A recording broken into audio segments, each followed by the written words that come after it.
parents wanted a daughter. They got me instead, and for 18 years I paid for it. My brother turns 18, he gets a Lexus. Used but clean, low miles, the whole deal. DJ at his party, custom cake, the works. I turn 18 a year later. Same grades as him, better actually. I volunteered. I worked my ass off thinking effort would matter. You know what I got? A sheet cake from the grocery store. My dad's old boombox. And when the party ended, no car, nothing. I asked why. My parents said my brother worked harder for it. Same house, same rules, same effort. I did everything he did and then some, but my grandma heard that excuse, and she was not having it. She stood up in front of the entire family and called my parents out. Right there, right at the party. She said it straight. Golden child gets everything, second kid gets scraps. My uncle backed her up immediately. Then everyone else joined in. My parents just stood there, humiliated, in front of their whole family. I went up to my room. My phone started blowing up. Apology calls from relatives. My grandparents took me out that night just to get me away from the tension.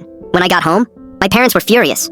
Said I embarrassed them. Gave me weeks of silent treatment like I was the one who did something wrong. Then, out of nowhere, they threw a car at me. Literally threw the keys at me. A white 98 Subaru. Said they'd cover insurance like they did for my brother. I didn't feel grateful. I felt like I'd blackmailed my own parents into treating me like their kid. 3 weeks later, the engine blows. On the highway. Turns out someone had used sealant to fake fix a blown head gasket before my parents ever bought it. They never even got it inspected. And when my grandparents found out, my parents shrugged it off and said, and I quote, "It was karma for them having to get me a car in the first place." My grandparents heard that, and they lost it. Turns out my parents bought the cheapest junk they could find. No inspection, no nothing, just to check a box. My uncle said the engine alone would cost more to fix than the car was worth. I had to take unpaid leave from my job because I had no way to get there. My grandparents stepped in. Days later, they came back with a Honda Civic, fully inspected, fully repaired, paid for out of their own pocket. My parents' reaction? Nothing. No thank you. Just pure silent defeat. Then I got my college acceptance, a 50% scholarship, better than what my brother got. My parents didn't look proud. They looked annoyed. My grandma confronted them again, asked if they actually wanted me to fail. They mumbled some forced apology and said they'd help with tuition. It felt fake, because it was. So I finally asked my grandparents the question I'd been avoning my whole life. Why do my parents treat me like this? And what they told me explained everything. I wasn't planned. My parents wanted a girl after my brother. They were so sure I'd be one. They bought girl clothes, refused to find out my gender early, the whole thing. I was a disappointment before I even took my first breath. I wore my brother's hand-me-downs until I was 3 because they'd already spent everything on clothes for a daughter that never came. My grandparents straight up told me my parents were too stubborn,